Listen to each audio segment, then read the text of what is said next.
Hey, this is Brent Jensen. You're listening to No Sleep Till Sudbury, the show where we talk about the music that makes your skin vibrate. This show is brought to you by Pariah Pickups, handcrafting the very best guitar pickups all the way down in Detroit, Rock City. Check them out at pariahpickups.com. To support the No Sleep Till Sudbury show on Patreon, visit patreon.com/BrentJensenMusic, and I'm also available for speaking engagements. Email info@BrentJensenMusic.com for details on that. All right, welcome to the final No Sleep Till Sudbury episode of 2021. Regular listeners will know that my pal Rick Emmett usually co-hosts the Christmas specials every year, but the latter half of 2021 was a busy one for him, so instead of his annual Christmas appearance, he guested a few months back instead. Given this development, rather than run an old Rick Emmett episode, I decided that I wanted to do a solo Christmas special and share my personal Christmas playlist with you all. Music always plays an important part in the Jensen house, of course, but at Christmas time, even more so. The playlists I've developed for this time of year are constantly being retweaked and retooled based on new finds, but the classic standards always have their place. For me, it just wouldn't really be Christmas without them. So, in the interest of time, I'm going to select my absolute skin-vibrating favorites from the several Christmas playlists I put together for the season, and I can promise you that there are way more than 5. We're going to break the rules here, and I don't know how many we're going to talk about, but we're going to get through a lot of them. Okay, here we go.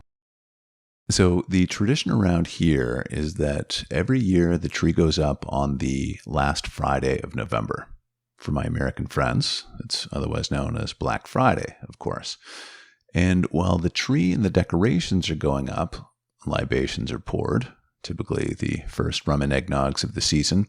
And for the first time in a year since the previous Christmas, we always press play on one specific Christmas album to kick off the season. And that album is Scott Weiland's Christmas album called The Most Wonderful Time of the Year. Now, this may come as some surprise, but I got to tell you, it's a great record. And what makes it a great record in my mind is the fact that Weiland pays real homage to the classics with those authentic warbled crooner vocals in the old style of Bing Crosby on songs like Winter Wonderland and I'll Be Home for Christmas. But he also explores a variety of unusual musical genres to perform other Christmas favorites, like O Holy Night, done in reggae, a jazz version of What Child Is This, and Silent Night, done in a bossa nova style. Now, I don't typically like this sort of thing, but I feel like he's not trying too hard to sell it. It feels like he's just genuinely having fun. Because it's Scott Weiland, you'd think this record was meant to be some sort of smirky joke, maybe, but I don't think it is. Weiland was a big fan of the classic Christmas albums as a kid, I know that, and I think that he sings the classics with a genuine sincerity out of an appreciation for the style and the nostalgia of the experience. Yeah, there's kitsch, but it's a comfortable amount of kitsch, and it makes the record a lot more enjoyable to listen to. And he even includes a Weiland original Christmas tune called Happy Christmas and many more. This is by far my favorite Christmas record. The work of an artist who does exactly as he pleases. Definitely a mainstay every holiday season here in the house. Next, in no particular order at all, is a song called Put the Lights Up on the Tree from the Songs for Christmas record by Sufjan Stevens.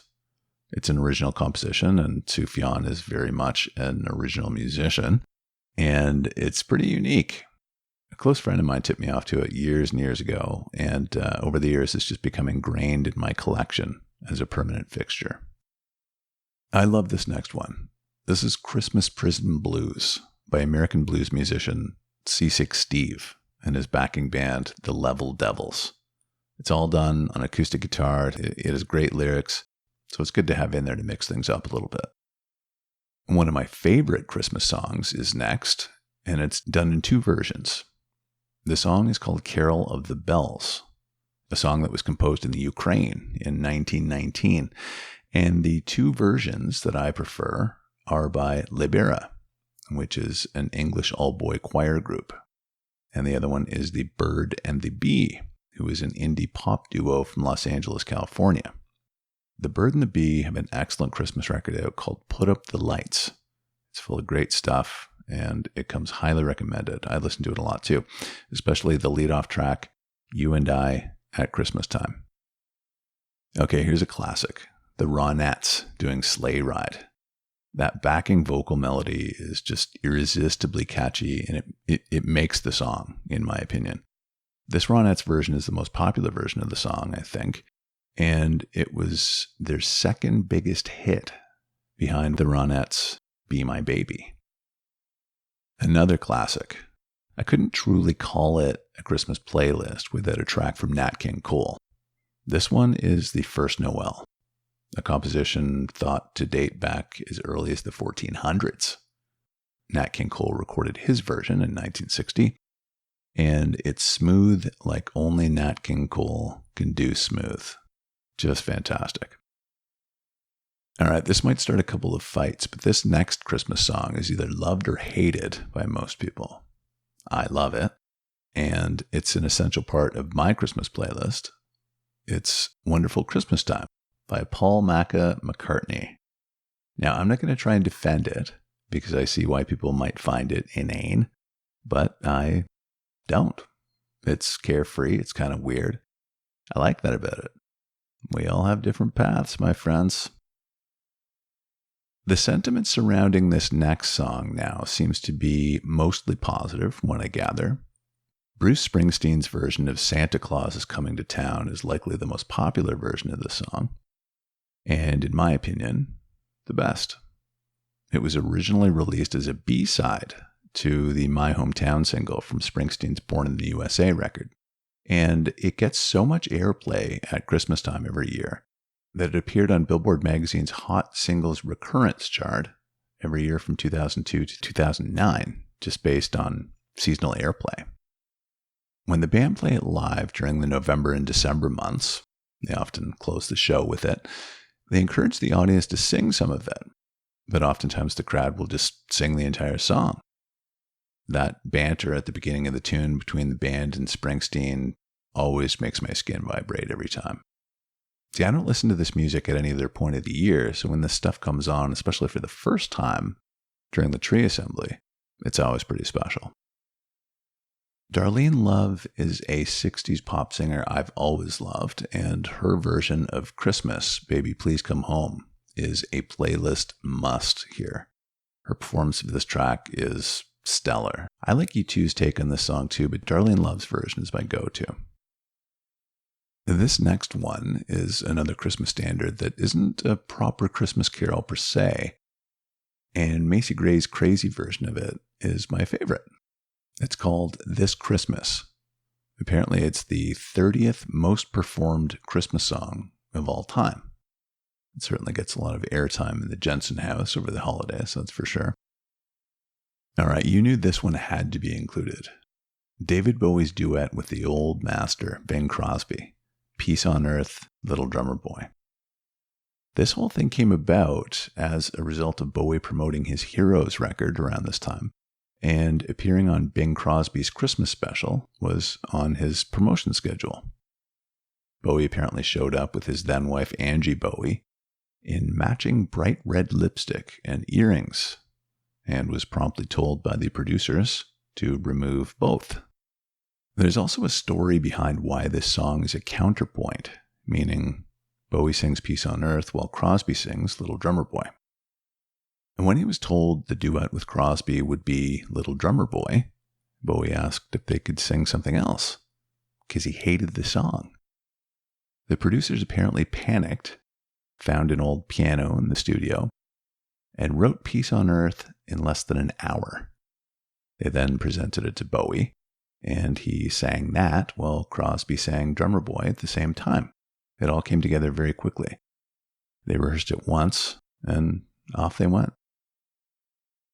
Canadian Diana Krall and her performance of Let It Snow also adorns my Christmas playlist every year. Krall's a fantastic singer, and this version of Let It Snow is a favorite of mine. It fits in nicely as a jazzy, up-tempo number against some of the slower, more contemplative stuff in the playlists.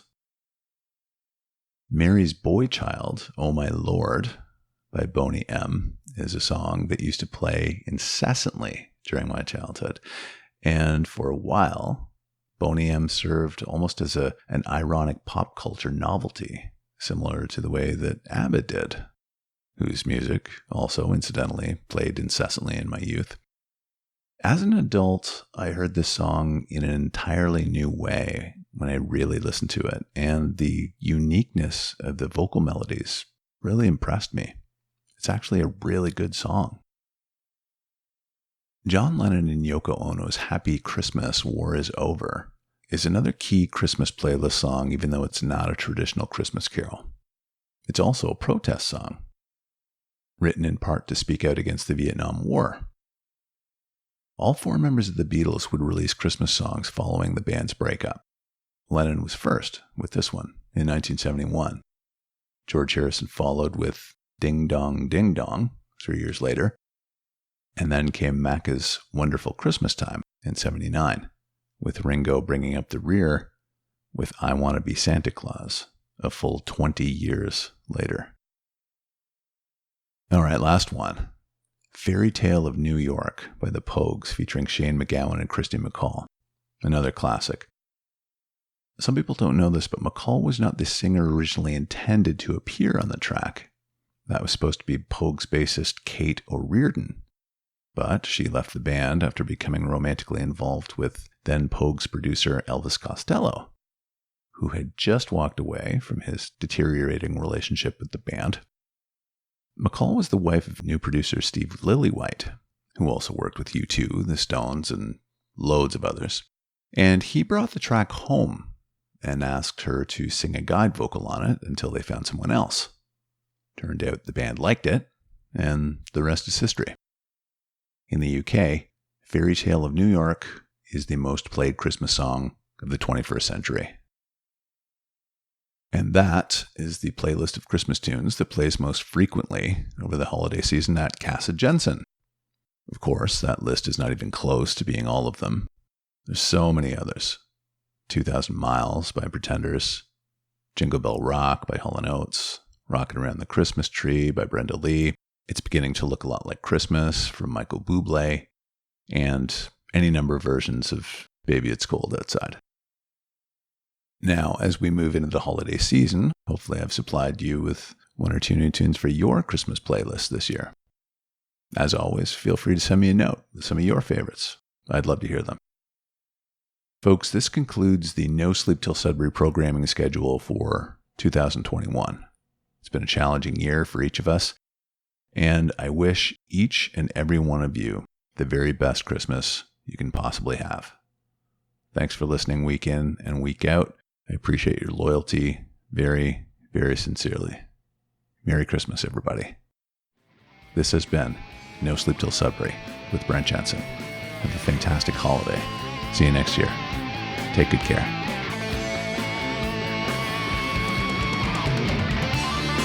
Brent Jensen is the best-selling author of No Sleep Till Sudbury, Leftover People, and All My Favorite People Are Broken. All titles available in stores and on Amazon worldwide.